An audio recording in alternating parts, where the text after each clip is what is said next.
looking out indeed for the arrival from the right of our first display item of the 2022 season here at the Shuttleworth collection.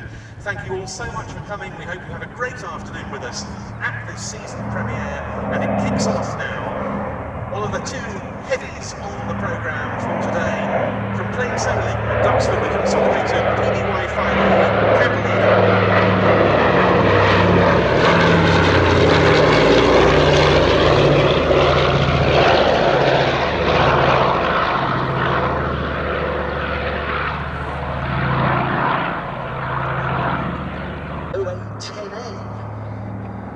Long before the Republic, Fairchild Republic A10 had been thought of.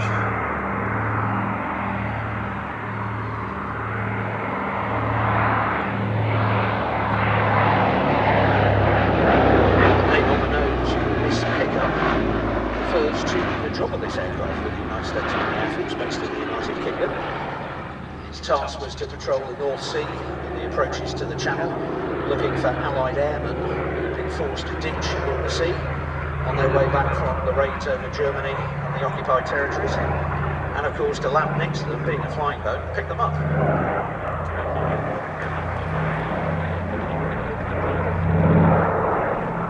Taxi, hold short, runway 20. Hold short, 20.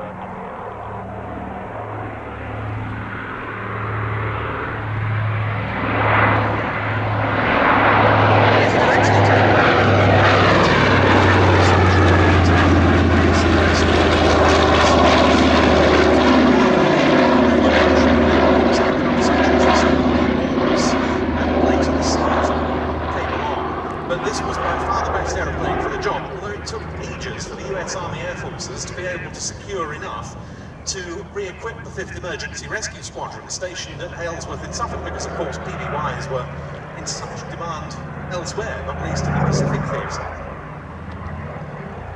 That 104-foot wingspan of the wing is in essence just a giant fuel tank, and that was the key to this aircraft's success, was its incredible long range, both in anti-shipping and anti-submarine patrols, and of course in search and rescue duties. Now this is a PBY-5A model, A for American seats, and floats, and you can see the wing to the wells.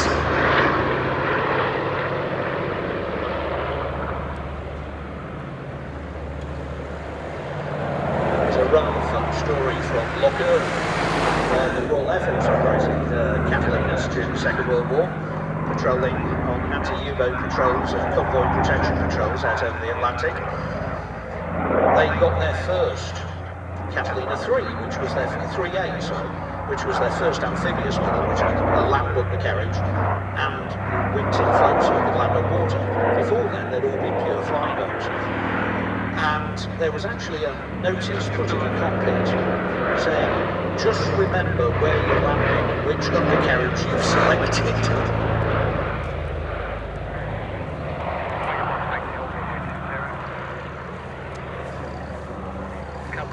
You mentioned its range, Tim.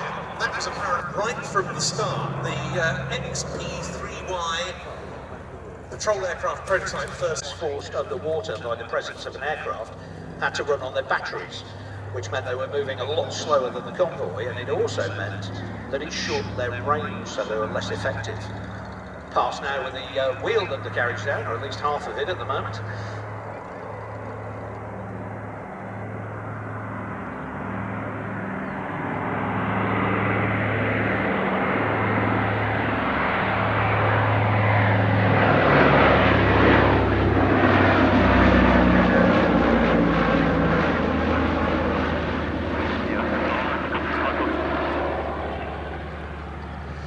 This particular example, as Tim mentioned, painted as an Army Air Forces OA-10A, it was in fact built in Canada as a Panzer, the Canadian version, by the Canadian Vickers plant.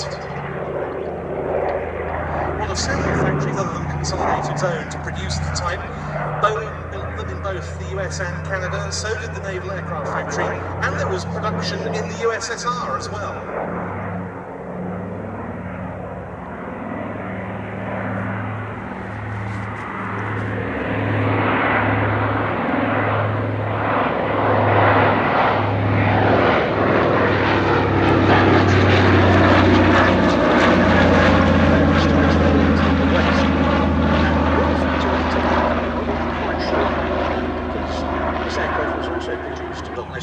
pair of Pratt & Whitney R1830 twin Wasps, which are chucking out 1200 horsepower. It gives the aircraft a maximum speed of 184 knots, but mostly in the cruise range. It's down to about 105 from distances.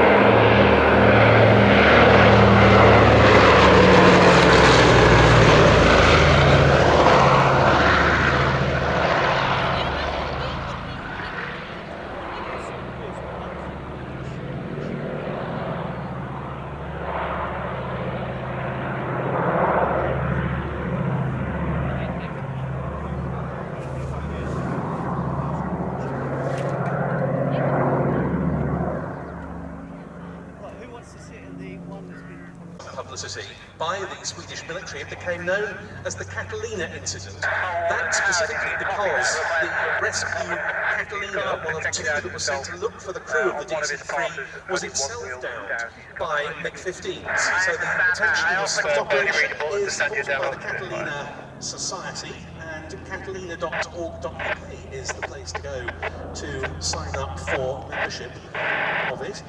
They are also an interesting group behind this aeroplane because shares are available in it, divided up between variously pilots and non-pilots.